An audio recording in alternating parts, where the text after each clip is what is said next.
What's up, guys, and welcome to a new video here on Patreon. And today I'll be teaching you guys how to make your scenes look way better with better lighting techniques. And we can take this render and turn it into something like this. So yeah, I don't have anything planned for this, so I will just go with it. So yeah, let's start with making a little quick scene here. So I will set up a plane, scale this a little bit. And I will import a model that we can use. So I will import FPX. Let's see here if I can find it.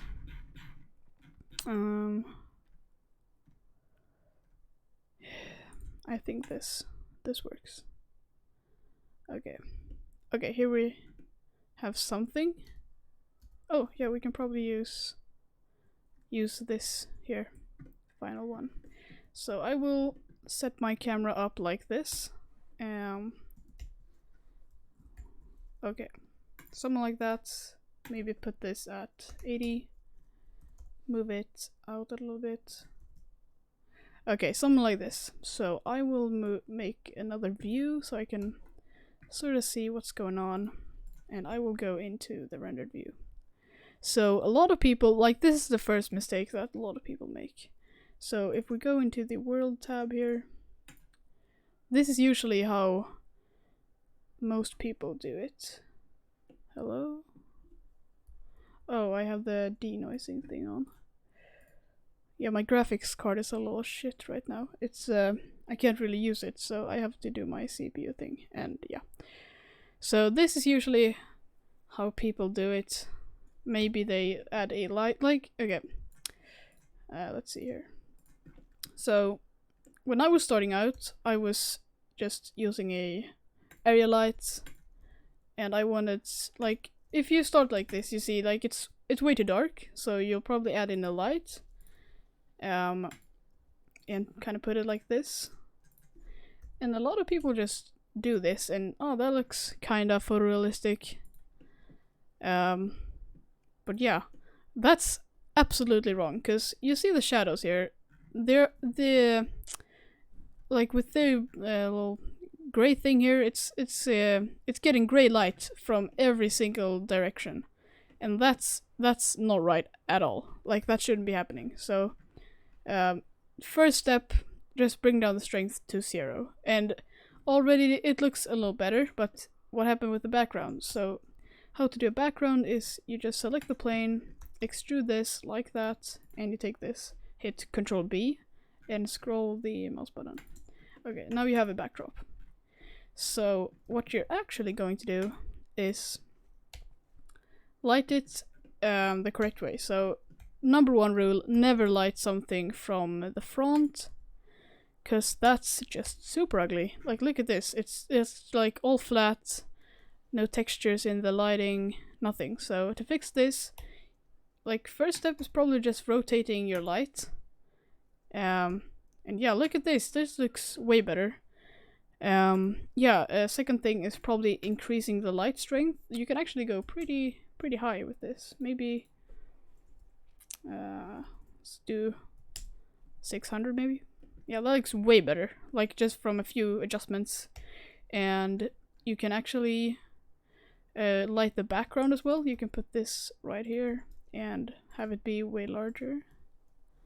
Something like this. Yeah, that works. So, like, this looks actually kind of photoreal. You can also mix around with the lighting temperature and stuff. I usually just never mix with that. Just have kind of white, because not like completely white, because that's unrealistic. So I'll just bring up the saturation a little bit. Okay. So right now you can see that they're not really separated from the background. It's just like, yeah, it doesn't really look very good. So here we're gonna work a little on our colors. So we're gonna go into the shader editor like this. Connect them together maybe. Like that. Okay. So I'll make a new material for this ground here, and let's see what colors matches with blue. Like, a lot of people just go for something random and it looks kind of shit. So to actually get this right, you're gonna go onto Google, and there are a lot of like sites where you can find good color matches and stuff. I usually use Color Hunt, so I'll just open this up. Color Hunt, like that, and here you can find a lot of cool palettes. So I'll just choose this one. Looks kind of cool, so I'll just copy that and I will bring it in here. So I'll paste text code. Yeah, that didn't look very good. We can actually try changing this color of the thing. So I'll change the base color to maybe orange, because I know orange and purple kind of works together. So I'll make that, and like this material is super weird. Specular should go down, roughness too maybe. That looks kind of cool, and I'll also change the things here. Yeah, bring down the specular, roughness, have this be black maybe. That looks kind of cool. Yeah, this looks way better. So yeah, you might want also another thing to get like juicy lighting is if you have I don't know, is it called rim lighting? I don't know, backlight something. So you can get these like super juicy things at the edges. That's good to have. So I'll just put this in the background. Yeah, this looks pretty solid, so I will give this a render, and I'll also put this to 560. Should I? So 1280 by 1280, and zooming in a lot. Okay. That looks great, and now you— oh, also depth of field. Depth of field is great. I love depth of field. I'll set this to 1.4, and I'll set the focus right here. Okay, now let's render this. So I'll think 10 samples maybe, and select the open image denoise. It's super good. Let's do 1. Let's do 2 for fun. Like, a lot of people just overuse samples in these bright scenarios when you don't really need them. Like, this open image denoise is so good. It's way better than the view or the compositing denoiser, but this takes like double the time. So only do this for stills. Yeah. This looks pretty great so far.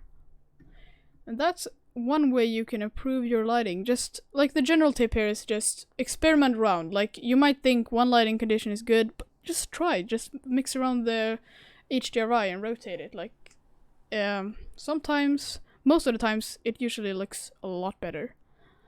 And yeah, never light anything from the front. Okay, this is our final render. I think it looks pretty good. Yeah. Let's do another scenario maybe. So let's have okay, let's set up a quick scene here, and let's make it look cool. So I'll set a plane up.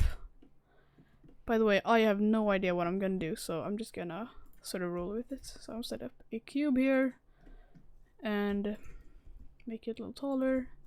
Let's make this some sort of city. And this is only for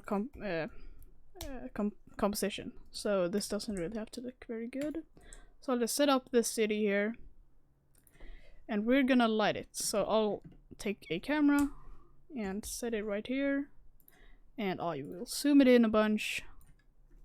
Okay, so first tip this is a composition tutorial maybe. Yeah, have things in the foreground, like this little thing here. So I'll just put that right there. It kind of frames the whole thing, and I'll have this thing as well. So now we have our framing, but it's completely dark. So either you can use a HDRI or lighting. So I will just use I'll just do this using lights. So let's use a sunlight maybe. Okay, so super important thing, never light it like this. It just looks super boring. So try having shadows that interact with the geometry. That makes everything look more realistic, because we associate shadows with realism, and if you have shadows in your scene, it will look real. So to further implement that, we can actually just have one of these blocks be off camera and cast a big fat shadow. In here you can also like play around with sort of different textures, and you can have like these sort of things going. Yeah, you can do a lot of stuff. So I'll have this being, I want it to kind of interact with this thing, because that looks kind of unrealistic at the moment, so I'll have it like that maybe. Yeah, that like this just adds a lot to the scene. You can also, if you want, add in an HDRI, so I'll just do that real quick. I'll make this and environment texture, and I have this folder of HDRIs. They're all from HDRI Haven, by the way. So I will choose maybe let's do this guy, sunflowers. Okay, 1 second. Yeah, so if you don't know how to rotate your HDRIs, just go into the shader editor, click Ctrl T with the Node Wrangler add-on, and you can rotate it with the Z-axis. So I'll try to match up the same rotation of the sun. So we have this shadow going. Yeah, let's delete this thing. Okay, so now we're only lighting with the HDRI. Just rotating it around to get these same shadows. I think this looks a lot better, because now you also have a little bit of color in here, and that's always good. So, something like this. That looks perfect. So, I don't like this green bit here, so we can just rotate this up a little bit. Just like that. Okay, so we have a pretty good scene here. Also, another tip, a bonus tip. Oh my god, my mic just fell down. Yeah, I have a little homemade setup here. It's kind of, I don't have a mic stand, so I'm just kind of balancing the microphone on some boxes here. So if sometimes falls. Okay, so I'll just add a cube. And this is gonna be our mist. So I'm gonna call this mist. And I'll delete the principal BCF, add a emission shader. You might be thinking, what? That's super weird. And I'm gonna hit Ctrl A and apply all transforms. So emission is sort of like volume thing. Let's compare them. So mist is good for just adding some extra mist, maybe. No, I mean emission is good for mist, but volume is good for like if you're doing a night scene, maybe. Not night scene, I mean like if you have a really foggy scene with lights that should interact with the fog, you should not use the emission because it won't react with fogs. But we don't need that there. So I'll do 0.1 maybe on the strength, 0.01. And this will just add a subtle effect, maybe. Okay, this looks pretty good. Also, another bonus tip. You don't want this big fat box in the way, so you can just go into the object properties and go into viewport display and check wire. Now you have this and you can actually work. So, yeah. What more can you do for lighting? You can also, like, I don't like how this is very bright, so you can sort of block the light like this, maybe. I don't know. Yeah, this looks fine. And that's how you do lighting, guys. Thanks for watching. Thanks for supporting me here on Patreon, and bye bye.